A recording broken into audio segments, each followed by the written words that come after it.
All right, here's my quick review, my initial impression of the private server Sanctuary. Sanctuary is a plain Jane vanilla server, and there's not many of those anymore, is there?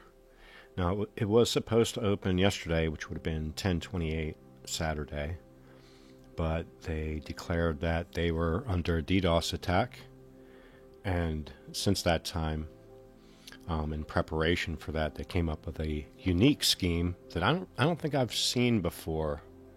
Their creative solution was to have potential players log in their IP address to get whitelisted. So they had their plan was to have every IP address blacklisted. So you log in with them to get your IP address cleared, which is a pretty unique way. I mean, definitely worked. I don't think I've ever heard of that before. It worked at scale. I mean, if the scale is, no more than 1,000 people, I could only imagine if this were a really popular server, what kind of mayhem that would have caused. But this definitely worked. There definitely was some drama about the server before it opened, but when you think about it, when is there not drama about a server? And usually when servers open, there's all kinds of people. All the trolls come in, they have a good time just being jerks. And so this server had some extra drama. There's some stuff on Reddit. I don't even really want to talk about that. I don't know. I don't know these guys. I didn't know them before them. The one guy that is associated with them, I do know. Let's call him Enger. Let's say his name is Enger.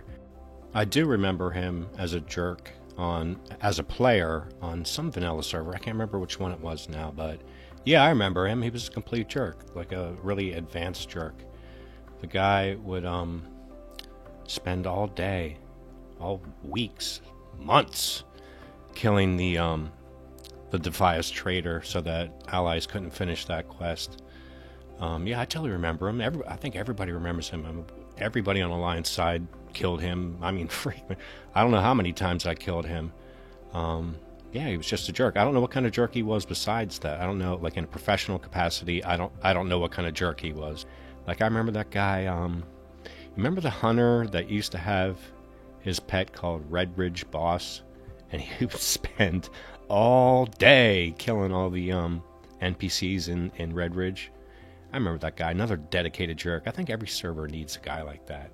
Anyway, so there was drama beforehand. So this was the opening of the server. There were about 600 people on, which isn't very many at all. It was very docile. It definitely was no Turtle WoW where you and 10,000 of your closest friends get to enjoy World of Warcraft. Yeah, and there was the first couple of crashes that I had were my own fault because I have this giant vanilla folder just filled with every add-on that I've ever collected, and it was just a big mess for me in the beginning. Once I got that straightened out, I personally, I think I saw 6 crashes myself, and they became less and less. The big issue in the beginning was the respawn rate. Now, I don't know what it was originally in vanilla because I didn't play in vanilla originally. And I know a lot of servers have dealt with this, increased the spawn rate or used dynamic respawn, and there were people clamoring for that here. But it's not like these guys just had the scripting for a dynamic respawn ready to go and plug in. This was my I think that was my first crash that came from the server side, and didn't take too long to get back up. But you can see here, there's not that many people. So there were what was happening is it would build up to about, say, 650 people, and then it would crash. And it would come back up, and it would be like 450, and start building back up again, and then it would crash. So that kind of, put the damper on things. And this is one of the unfortunate things for this server is that they couldn't get it up on Saturday. So they had the fixes for it on Sunday, and now it's stable. It became stable during NA time, so all the EU people didn't get to play a stable game. So now they have to wait until Monday, tomorrow, Monday, the 30th, and EU people will be working. So it's really going to be hard to get a fix on where the pop is going to land on this server. I don't know. My feeling is I don't want to say. I feel like it's going to be like 1,000 people, but we just cannot calculate how, if or when that will grow. It could potentially, because, like I was saying, are there any other just plain old regular vanilla servers anymore? There definitely isn't any fresh ones. This is it. So I don't know, man. I really don't know. I can't complain about the server. There's, I can't really find any faults yet. Anything that's unusual. I didn't witness anything strange.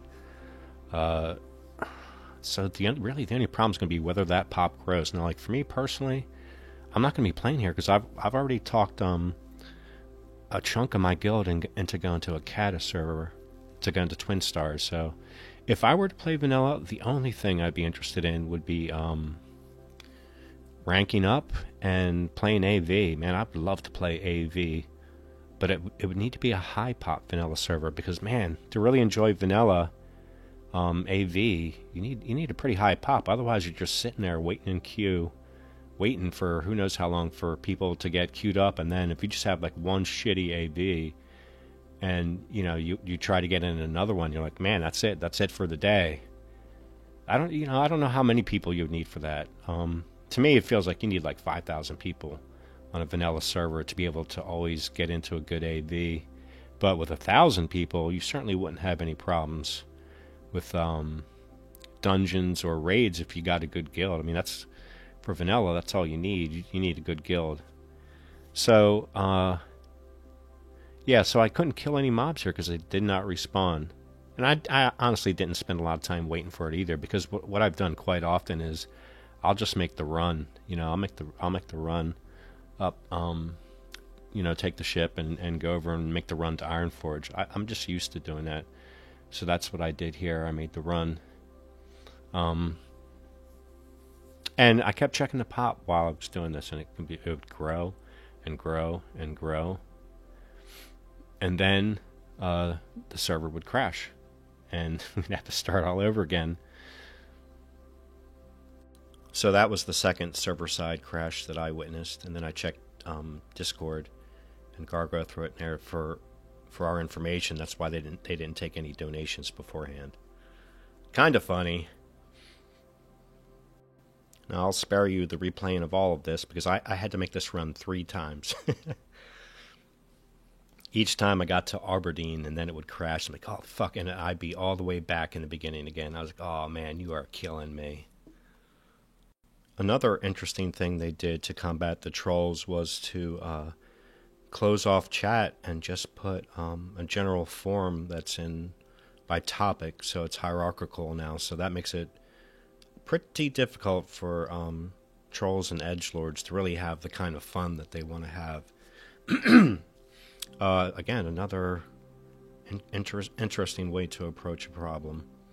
So, I guess my final report to you would be, there's nothing wrong with this server. There is no in-game drama. I'm not aware of any in-game difficulties. Now, we haven't gotten to dungeons or raids yet, or any BGs or any of that stuff. So that's the last thing. I mean, not the last thing. That's the thing that really needs to be looked at. There was no strange pathing issues or missing quests or any of that kind of bullshit that I saw. Now, this is just the beginning, though. So who knows what could pop up later on.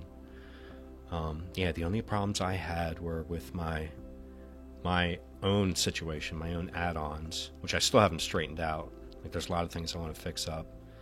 But, yeah, man, so right now it's a good server as far as I can tell. We just need the pop to grow. And special shout out to this jerk that's about to steal my herbs from me here.